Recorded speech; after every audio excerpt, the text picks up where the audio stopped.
آپ اللہ کی دنیا بھی دیکھ سکتے ہیں, جیسے آپ دیکھ کر آئے ہیں.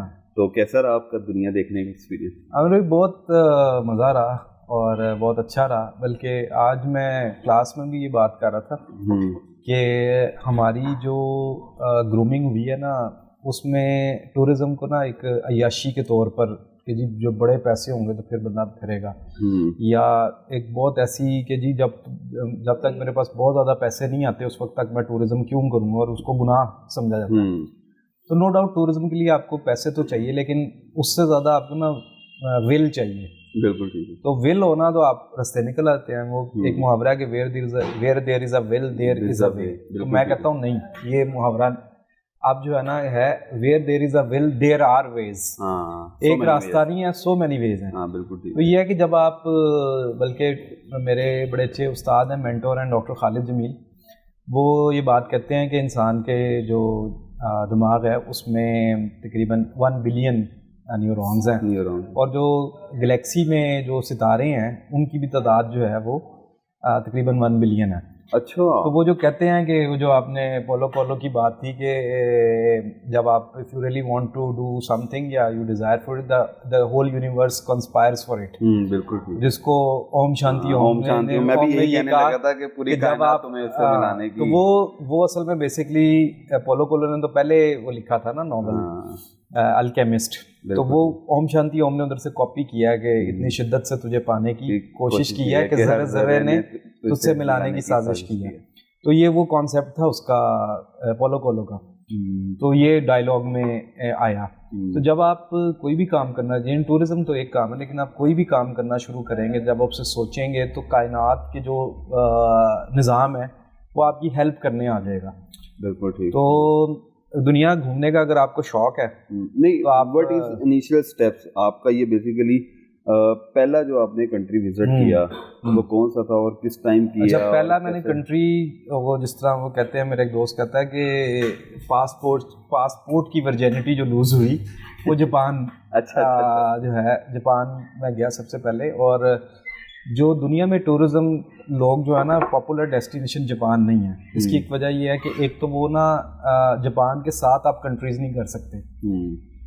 لوگ وہاں زیادہ جانا پسند کرتے ہیں کہ جہاں پہ وہ 3-4 کنٹریز جو ٹورسٹ ہیں دنیا میں, وہ کہتے ہیں کہ 3-4-5 کنٹریز ہم ایک ساتھ ٹریول کریں. تو جاپان جو ہے نا وہ دنیا سے بالکل ہٹ کے ہے, یعنی اس کا زمینی بارڈر کسی کے ساتھ نہیں ہے. ایک طرف جو ہے وہ چائنا ہے, وہ بھی ڈسٹنس ہے. ایک طرف جو ہے اس کے رشیا ہے, پھر جو ہے ساؤتھ کوریا ہے. یعنی کہ وہ ایسا نہیں ہے کہ آپ مطلب کنیکٹ کر لیں. وہ میری طرح سب سے الگ ہے, وہ بالکل الگ ہے, اور اس پہ آپ کو اسپیشلی جانا پڑتا ہے. بالکل. اور پھر جیپنیز جو کلچر ہے وہ بڑا کلوز کلچر ہے.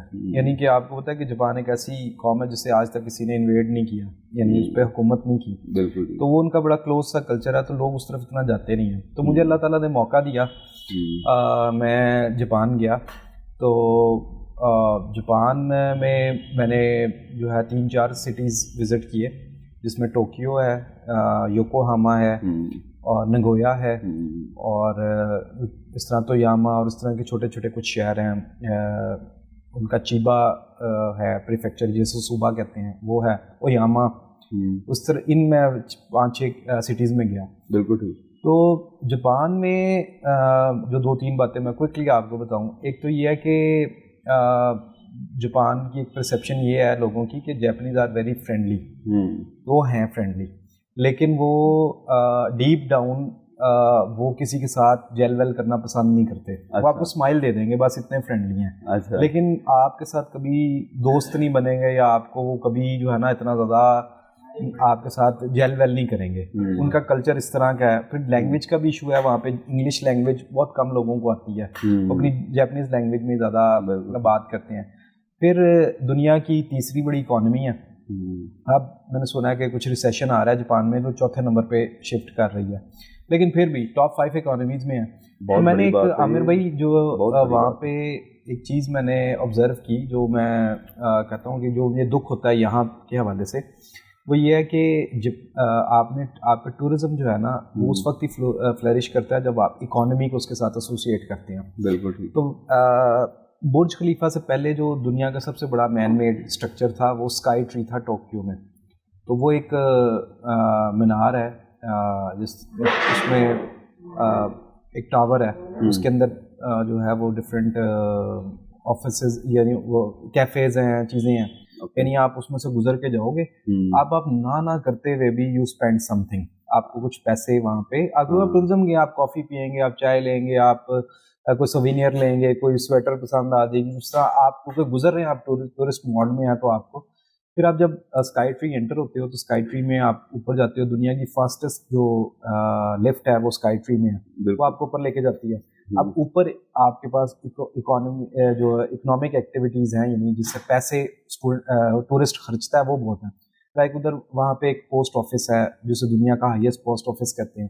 وہاں پہ کارڈ پڑے ہوئے ہیں, انہوں نے ایک چھوٹا سا جس طرح یہ ایک چھوٹا سا کارنر کیا ہوا ہے کہ آپ اپنے کسی دوست کو اسکائی ٹری سے پوسٹ کارڈ بھیجیں اور اسے بتائیں کہ میں یہاں پہ آیا ہوں. تو ایک سائڈ پہ جس طرح بچپن میں ہوتا تھا, ایک سائڈ پہ وہ اسکائی ٹری کی تصویر ہے, دوسری سائڈ پہ لکھنے کے لیے مٹیریل ہے کہ وہ جو ہے نا آپ ادھر اس کے بارے میں بتائیں, اسکائی ٹری کے بارے میں. تو وہ مطلب 2-3 ہزار روپے پاکستانی کا ہے, جو مطلب جاتا ہے ٹورسٹ والا 2,000-3,000 از نتھنگ, وہ وہاں پہ پوسٹ کرتا ہے.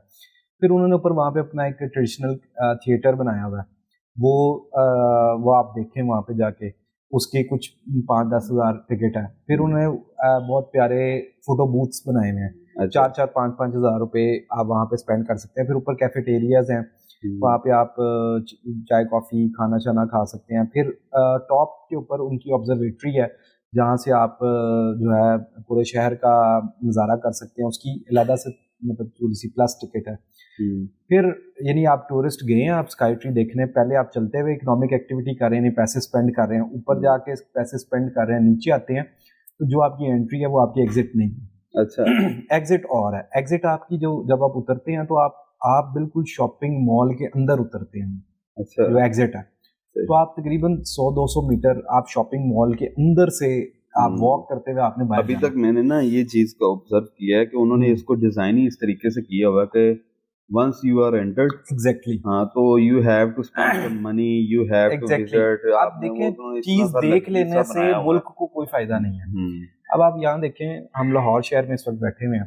لاہور شہر میں میں دعوے سے کہہ سکتا ہوں کہ ٹوکیو کے پاس دکھانے کے لیے کچھ نہیں ہے. لاہور شہر میں اس سے 100 گنا زیادہ چیزیں ہیں دکھانے کے لیے. ہاں بالکل. لیکن آپ لاہور شہر میں جائیں, آپ شاہی قلعے جائیں, وہاں پہ آپ کو میں ٹارگیٹ دیتا ہوں کہ 5,000 روپے آپ خرچ کے دکھائیں. اچھا, آپ خرچ ہی نہیں سکتے. صحیح, آپ 100-150 کی ٹکٹ لیں گے, اندر چلے جائیں گے. اندر کیا ہے, وہ پاپڑ والا ہے, چپس والا ہے, چنے کی دال والا ہے, وہ ہے. آپ گھومے پھریں نہ, کوئی انہوں نے اس کو مینٹین تو کیا ہوا, لیکن کوئی ایسی ایکٹیویٹی نہیں ہے کہیں پہ وہ ہینڈی کرافٹ. لاہور کی بات کریں, لاہور ٹھیک ہے, بالکل ادھر جو ہے آپ پیسے اسپینڈ کر رہے ہیں. لیکن میں آپ کو ایک بات بتاؤں علی بھائی, میں چونکہ وہ اس حوالے سے میرا بھی کافی وزٹ رہا ہے لاہور کے مختلف مقامات میں. ایک پلیس بنائی ہے انہوں نے لاہور میں, ایک میوزیم بنایا ہے نیشنل میوزیم کے نام سے نا, ادھر منارے پاکستان والی گراؤنڈ میں. اگر آپ کا کبھی اتفاق ہو تو آپ اس کو ضرور وزٹ کیجیے گا. یو ول امیز کہ مطلب یار انہوں نے اس کو اس طریقے سے بنایا ہوا ہے, اس طریقے سے اس کو ڈیزائن کیا ہوا ہے کہ پاکستان کی وہ جو آزادی کی وہ جو پوری ایک ہسٹری ہے نا, انہوں نے اس کو پورا نا ایک 3D ڈیجیٹل طریقے سے نا اس کو وہاں پر. ٹھیک ہے, لیکن وہ ایک چیز ہے, کام کرنے کی ضرورت ہے نا. آپ کا ٹورسٹ اگر جاتا ہے شاہی قلعے میں, سر آپ کی 500 سال 600 سال کی وہ ہسٹری ہے, تو ادھر آپ کا یہاں پہ ڈیزائن ہی نہیں ہے کہ ٹورسٹ کو اٹریکٹ کریں, چاہے وہ لوکل ٹورسٹ ہو. پاکستان میں ٹورسٹ کی مارکیٹ تقریباً, تو وہ جو ہے نا آپ اسے جو ہے نا دیکھیں بہت ہو سکتا, پوٹینشیل بہت ہے. اسی طریقے میں ناردرن ایریاز میں گیا ہوں, وہاں بھی یہ ایشو ہے کہ آپ کو ٹورسٹ کو اسپینڈ کرنے کی اپرچونیٹیز کریٹ نہیں کی گئی. ایسی چیزیں کریٹ کرنے کی ضرورت ہے جس میں ٹورسٹ کا دل کرے کہ یار میں اسپینڈ کروں. وہ انفارچونیٹلی نہیں ہے. اسی وجہ سے جب ٹورسٹ آ بھی جاتا ہے تو وہ یہاں پہ اسپینڈ نہیں کرتا اس طرح سے. تو اسپینڈ نہیں کرے گا تو لوکل جو آپ کی اکانومی ہے وہ کیسے بوسٹ. حالانکہ ہمارا جو لاہور ہے نا وہ کمپیریٹیولی بہت خوبصورت ہے دوسرے شہروں کی نسبت. اگر ہم بات کریں نا لاہور, مطلب ہم یہ گلبرگ میں بھی بیٹھے ہیں تو یہ گلبرگ مجھے خود بڑا اچھا لگتا ہے. لیکن آپ دیکھیں نا کہ یہاں پہ اسپینڈ کرنے کی جو باہر سے ٹورسٹ آتا ہے اس کے پاس اپرچونیٹی بہت کم. یہاں پہ یہ تھنک ٹینک کو سوچنا ہے کہ ہم نے ٹورزم میں جو ٹورسٹ ہے اس کے لیے ایسی چیزیں ایکٹیویٹی جنریٹ کرنی ہے کہ وہ پیسے اسپینڈ کرے. اور وہ اور اس کے پیچھے تھاٹ چاہیے, ویژن چاہیے. ظاہر بات ہے آپ زبردستی نہیں کھرچوا سکتے. جس طرح اب جاپان کا وہ انہوں نے اس اسٹرکچر سے اس کو ڈیزائن کیا ہے کہ آپ مجبور ہو جاتے ہیں کچھ, کیونکہ جب آپ اپنی ویکیشنز کرنے آئے ہوئے نا تو آپ پیسے لے کے آئے ہیں, آپ کا اسپینڈ کرنے کو دل بھی کرتا ہے, لیکن آپ نے اپرچونیٹی کریٹ کرنی ہے. اسی طریقے سے چھوٹی چھوٹی انہوں نے بہت ساری, جس طرح ایک کیٹ کیفے ہے, بالکل وہ کیٹ کیفے کیا ہے کہ وہاں پہ کیفے ہے اور وہاں پہ انہوں نے بلیاں رکھی ہوئی ہیں, اور آپ جائیں اور جا کے آپ جو ہے نا ان سے چیزیں خریدیں اور بلیوں کو کھانا دیں. اچھا, تو یہ بھی لوگ بڑا وہاں پہ کرتے ہیں. پھر ان کے جو شاپنگ مالز ہیں اس کے اندر انہوں نے بڑی ایسی ایکٹیویٹیز جنریٹ کی ہوئی ہیں جس سے آپ کنونشنلی آپ یہاں پہ اسپینڈ کرتے ہیں. امیوزمنٹ پارکس ہیں اور ڈفرینٹ چیزیں ہیں جو کہ وہاں پہ آپ کے لوکل ٹورسٹ کے لیے اور انٹرنیشنل ٹورسٹ کے لیے بڑا اٹریکٹ ہے. پھر جاپان کی صفائی بڑی مشہور ہے, ڈسپلن بڑا مشہور ہے لوگوں کا. بلٹ ٹرین کا بتائیں ذرا. ہاں, بلٹ ٹرین میں نے ٹوکیو سے لے کے نگویا تک کا سفر کیا, اور وہ اس لیے کیا کہ اب جاپان آئے ہیں تو بلٹ ٹرین میں سفر کرنا ہے. تو میں نے ایکسپیرینس کیا. اچھا, وہاں پہ میں نے ایک کاربونیٹڈ واٹر کی بوٹل خریدی جو ہوتی ہے. تو میں نے نا سنا تھا کہ یہ جب 350 کلومیٹر پر آور پہ چلتی ہے ٹرین تو ادھر ٹیبل آپ کی بالکل جو ہے نا آپ رکھیں تو آپ وہ نہیں کریں گے کہ وہ. اچھا, میں نے صرف وہ ایکسپیریمنٹ کرنے کے لیے میں نے بوٹل خریدی. بوٹل خرید کے میں نے سامنے ٹرے بنی ہوئی تھی, اس کو ٹرے پہ وہ بوٹل رکھی, اور یقین مانے کہ وہ بالکل ہلکی سی موومنٹ تو تھی اس کی, لیکن ایسا نہیں تھا کہ وہ گرے یا کچھ. وہ 350 کلومیٹر پہ فی گھنٹہ کی رفتار سے وہ چل رہی تھی. تو ہم کو ہارڈلی, کیونکہ یہ کانسٹنٹ سپیڈ سے نہیں چلتی بلٹ ٹرین, یہ جب شہر کے علاقے آتے ہیں تو اپنی سپیڈ کم کر لیتی ہے. لیکن جب وہ جس طرح سے سوشل میڈیا پہ اس کی ویڈیوز وائرل ہیں, یا جس طرح سے یوٹیوب پہ انہوں نے ویڈیو رکھی ہے کہ اتنی سپیڈ سے چلتی ہے, وہ در حقیقت اتنی سپیڈ سے چلتی ہے. اچھا, میں اب جو آئی ہیں نا وہ 650 اور 1000 والی بھی آ چکی ہیں. میں نے جب ٹریول کیا تھا بیک ان 2018 تو اس وقت جو بلٹ ٹرین تھی وہ 350 کلومیٹر فی گھنٹہ کی رفتار سے چلتی تھی. تو 400 کلومیٹر کا سفر میں نے جو ہے وہ لائک 2 آورز میں کیا تھا, کیونکہ درمیان میں کچھ 2-3 سٹاپس بھی تھے, اور ویسے بھی 350 پہ وہ کانسٹنٹ چلتی نہیں ہے کیونکہ شہر کے علاقوں میں وہ تھوڑی سی کم سپیڈ پہ چلتی ہے. تو بلٹ ٹرین میں انہوں نے بڑے اچھے یہ تھا کہ اسموکنگ وہاں پہ الاؤ نہیں ہے, لیکن ہر 3-4 ڈبوں کے بعد انہوں نے نا ایک چھوٹا سا کیبن بنایا ہوا ہے جہاں پہ نا لوگ کھڑے ہوئے ہیں. بڑا تنگ سا کیبن ہے, اور ادھر نا ایک بنا ہوا ہے بینچ, جس طرح میں یا اخبار پڑھنے والے بینچ نہیں ہوتے ہاسٹلز وغیرہ میں ہوتے ہیں, تو بینچ کے اور شیشہ لگا ہوا ہے, تو سارے اس طرف منہ کر کے اتنی اسپیس ہے کہ کھڑے ہو سکیں. تو اسموکرز وہاں جا کے اسموکنگ کرتے ہیں. وہ آپ اوپنلی اسموک نہیں کر سکتے؟ نہیں, اسموک نہیں. آپ مطلب پبلک ٹرانسپورٹ میں تو آپ کر ہی نہیں سکتے اسموکنگ. تو انہوں نے اسموکنگ کے وہ کیبنز بنائے ہوئے ہیں علیحدہ, اسموکرز وہاں پہ جاتے ہیں اور وہ جا کے اسموکنگ کرتے ہیں. تو اور جو ان کی ٹائم کی پنچویلٹی ہے وہ تو ہے ہی ہے, اور وہ تو بڑے جو ہے نا اس حوالے سے. پھر جاپان میں جو سوسائڈ کا بڑی مشہور ہے, آپ نے سنا ہوگا اس کو, وہ ہیرا کارا کہتے ہیں, کچھ اس طرح کا ان کی ٹرم ہے سوسائڈ کے حوالے سے.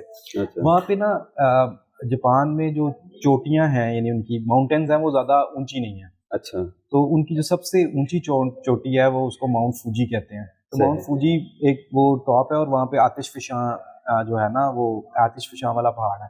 تو ماؤنٹ فوجی دیکھنے کا اتفاق ہوا. ماؤنٹ فوجی کے پاس ایک ہے سوسائڈ فارسٹ. سوسائڈ فارسٹ کی بڑی مزیدار کہانی ہے کہ جب جاپانی اپنی زندگی سے ایک سیچوریشن پہ آتے ہیں تو وہ وہاں پہ جاتے ہیں سوسائڈ فارسٹ میں, اور وہ کیا کرتے ہیں ایک لمبا سا دھاگا لے کے جاتے ہیں اپنے ساتھ. اچھا, وہ نا جاپان جب سوسائڈ فارسٹ میں داخل ہوتے ہیں, وہ بیسیکلی گھنا جنگل ہے ایک, تو وہ نا درخت کے شروع میں دھاگا باندھ دیتے ہیں. ٹھیک ہے, اور وہ دھاگا سے چلتے جاتے ہیں اندر سوسائڈ فارسٹ میں. اس کا نام, کیونکہ لوگ خودکشیاں بہت زیادہ کرتے ہیں ادھر جا کے, اس لیے اس کا نام سوسائڈ فارسٹ رکھ دیا. اچھا, وہ چلتے جاتے ہیں. اگر ان کا ارادہ بدل جائے تو وہ اسی دھاگے کو فالو کرتے ہوئے واپس آ جاتے ہیں, اپنا ارادہ ترک کر دیتے ہیں. جاتے وہ سوسائڈ کرنے ہیں؟ ہاں, سوسائڈ ہی کرنے جاتے ہیں. اچھا اچھا. تو وہ جو ہے نا, اب جس کا ارادہ نہیں بنتا وہ پھر اندر چلا جاتا ہے, اور وہ جو ہے نا بھوک سے یا کسی طریقے سے, یا اندر جا کے کسی کو گولیاں کھا کے کسی میں وہ مر جاتا ہے. تو وہ وہاں پہ بڑا گھنا جنگل ہے. اب انہوں نے وہاں پہ بھی آپ دیکھیں مینجمنٹ کیا انہوں نے کی ہوئی ہے کہ نا جاپان میں جو وینڈنگ مشینز ہیں وہ بہت زیادہ ہیں. گلی محلے میں آپ کو وینڈنگ مشین ملیں گی جس میں آپ کوائنز ڈالتے ہیں, پیسے ڈالتے ہیں, تو آپ کو کھانے کی چیزیں وہاں سے ملتی ہیں. تو انہوں نے سوسائڈ فارسٹ کے اندر بھی وینڈنگ مشینز رکھی ہوئی ہیں. اچھا. تاکہ اگر کوئی بندہ جائے اور جا کے اگر اس کا ارادہ بدل جائے تو وہ یہ نہ ہو کہ فوڈ کی کمی کی وجہ سے انرجی کو بحال کرنے کے لیے وہاں پہ آپ کو کافی بھی ملتی ہے, وہاں پہ چائے بھی ہے وہ آپ کے, اور گرم وینڈنگ مشین کے اندر آپ کو گرم کافی ملتی ہے. تو اس کے علاوہ کھانے پینے کی چیزیں ہیں. پھر انہوں نے وہاں پہ نا ٹیلی فون بوتھس لگائے ہیں سوسائڈ فارسٹ کے اندر. وہ جو ہے نا, نہیں وہ کہتے ہیں کہ اگر کوئی جس طرح مرنے گیا لیکن اس کا ارادہ بدل گیا اور وہ گم ہو گیا تو فون بوتھ سے جو ہے نا کال کرے. نہیں تو وہ اس کا ایریا کتنا ہے؟ وہ ایریا کافی ہے, یعنی بہت بڑا ہے. اصل میں وہ جنگل ہے لیکن لوگوں نے اس کو سوسائڈ کر کے ادھر کر کے تو اس کا نام مشہور ہو گیا سوسائڈ فارسٹ. بیسکلی تو وہ جنگل ہے, جس طرح پہاڑوں کے پاس جو ہے وہ جنگل ہوتے ہیں. پھر ہر روز جو ہے جو لوکل اتھارٹیز ہیں وہ جنگل کا وزٹ کرتی ہیں تاکہ اگر کوئی لاش ہو تو اس کو اٹھا لیا جائے, یا اگر کوئی بھٹکا ہوا ہے وہ سوسائڈ کرنے گیا ہے تو اس کو جو ہے نا ریسکیو کر لیں اس کو اگر اس کا ارادہ بدل گیا. تو یہ یعنی کہ دیکھ لیں کہ اتنی زبردست سوسائڈ فارسٹ کے اندر بھی ان کی مینجمنٹ انہوں نے باقاعدہ مرنے کے لیے پورے انتظامات. ہاں اچھا. پھر وہاں پہ نا لوگوں نے جتنا جاپان سوسائڈ کے حوالے سے مشہور ہے لوگ اتنی بھی نہیں کرتے, کیونکہ انہوں نے نا اس کو ان کے جو بھی مذہبی عقائد ہیں اس میں انہوں نے اس کو وہ کیا ہوا ہے ایک قسم کا جائز قرار دیا ہوا ہے. تو وہاں پہ نا لوگوں نے بڑے یونیک ویز بھی کیے ہوئے ہیں انوینٹ سوسائڈ کے. وہ کیا کرتے ہیں کہ سوسائڈ والے گروپ اکٹھا ہو جاتا ہے اور وہ ایک ہائیس وغیرہ کرواتے ہیں, اور ہائیس کر کے شہر کے دور علاقے میں جا کے وہ اندر کوئی اس طرح کی وہ گیس چھوڑتے ہیں جس سے وہ پہلے بے ہوش ہوتے ہیں اور مر جاتے ہیں. اس طرح کے واقعات بھی وہاں پہ سوسائڈ اجتماعی خودکشی کے واقعات بھی ہیں. پھر جاپان میں پراپرٹی بہت مہنگی ہے جنرلی, ٹوکیو میں تو بہت ہی مہنگی ہے, ویسے بھی جاپان میں پراپرٹی مہنگی ہے. تو یہ ہوتا ہے کہ کچھ لوگ ایسے ہوتے ہیں کہ وہ اکیلے گھر میں رہتے ہیں, انہیں سوسائڈ کر لی یا ویسے فوت ہو گئے. تو اس کے بعد جو ہے وہ وہاں پہ جب بدبو وغیرہ آئی ارد گرد کے لوگوں کو تو وہ پھر پولیس کو یا ان کو کال کرتے ہیں, وہ آ کے لے جاتے ہیں. تو پراپرٹی کی قیمت نا وہاں پہ تھوڑی ڈکلائن ہو جاتی ہے جہاں پہ سوسائڈ بھی ہوتی ہے, لوگ اس میں شفٹ ہونا پسند نہیں کرتے. جس گھر میں کوئی بندہ سوسائڈ کرتا ہے اس کی پراپرٹی کی قیمت جو ہے نا کم ہو جاتی ہے. تو وہ تھوڑی سی پراپرٹی ڈی ویلیو ہو جاتی ہے. تو پاکستانی بھائی ہمارے نا اس طرح کی پراپرٹیز خرید لیتے ہیں اور وہ 4-5 سال اس کو رکھ کے اپنے پاس, پھر لوگ بھول جاتے ہیں آہستہ آہستہ, اس کو تھوڑا رینوویٹ کیا یا ایسے ہی اس نے بیچ دی. تو پاکستانیوں کا یہ بھی میں نے وہاں پہ دیکھا کہ بھی بزنس ہے. اچھا بڑی مزیدار بات یہ کہ وہاں پہ جب جاپانی لوگ جب مرتے ہیں تو ان کی جو, کیونکہ وہ جلاتے ہیں, انہوں نے کیا کیا ہوا ہے کہ وہ جلانے کا, یہاں پہ ہم نے دیکھا ہوا جلانے پہ تو لکڑیاں ہیں, لکڑیوں پہ وہ جلاتے ہیں, اور وہ ہندوؤں میں رسم جو ہے وہ. اچھا ادھر نا انہوں نے یونین کونسل لیول پر نا وہ بنائے ہوئے ہیں جلانے کے لیے چیزیں بنائی ہوئی ہیں. اچھا ان کی مذہب کے مطابق جاپانیوں کے کہ وہ جسم کی ایک ہڈی جو ہے وہ جو لواحقین ہے اس کو دیتے ہیں. اچھا کوئی بھی جسم کی ایک ہڈی مردے کی, اور وہ ہڈی کو اپنے ایک کمرہ ایک کھڑکی بناتے ہیں, اس کے اندر اس ہڈی کو رکھتے ہیں لواحقین. اچھا. اور اس کو نا کھانے پینے کی چیزیں دیتے ہیں, یعنی چاول رکھ دیں گے, ساتھ اناج رکھتے ہیں کہ اس کی روح آتی ہے اور وہ یہ کھائے گی. اور جب وہ 5-6 دن بعد, ہفتے 2 ہفتے کے بعد وہ چیزیں اٹھاتے ہیں, ان کو ڈسپوز کر دیتے ہیں اور نئی چیزیں رکھ لیتے ہیں. اچھا اب جب نا وہاں پہ جلائے جانے کا جو سسٹم ہے وہ کیونکہ جاپان ہے تو بڑا سائنٹیفک ہے, وہ کیا کرتے ہیں کہ ان کے نا بڑے بڑے انسانی قد جتنے اوونز بنے ہوئے ہیں, ویسے اوون نکالتے ہیں, بندہ اس میں رکھتے ہیں, اور وہ پتہ نہیں کتنے ہزار سیلسیس پہ بندے کو جو جلاتے ہیں تو بندے کا پاؤڈر بن جاتا ہے. اچھا, یہ تو ہم نے اکثر موویز میں بھی دیکھا ہے. تو اس کو نا, لیکن وہ کہتے ہیں, وہ آپ سے پوچھتے ہیں کہ جس طرح ہم کہتے ہیں نا بکرا حلال کرتے ہیں کہ کیڑا گوشت لینا ہے, تو وہ یہ کہتے ہیں کہ تسی کڑی ہڈی لینی ہے. تو کسی نے کہا کہ جی میں نے بازو کی اتنی ہڈی لینی ہے, کسی نے کہا میں نے ٹانگ کی لینی ہے. تو اس پہ نا کوئی خاص کیمیکل لگاتے ہیں, وہ سارا جسم جلتا ہے لیکن وہ ہڈی نہیں جلتی. وہ کیا کرتے ہیں کہ وہ جو چورا ہوتا ہے نا انسان کا, جلے ہوئے انسان کا چورا ہے, اس میں سے تھوڑا سا وہ دے دیتے ہیں لواحقین کو, ساتھ وہ ہڈی دے دیتے ہیں. تو وہاں پہ جو قبرستان ہے وہ پھر اس کی جو راکھ ہوتی ہے اس کی قبر بناتے ہیں. وہ یہ ٹیبل جتنا جو ہے اتنا 2x2 کی نا وہ بناتے ہیں قبر سی, اس کے اوپر نا ایک ماربل کا تقریباً 2-3 فٹ کا ایک وہ لگاتے ہیں نشان,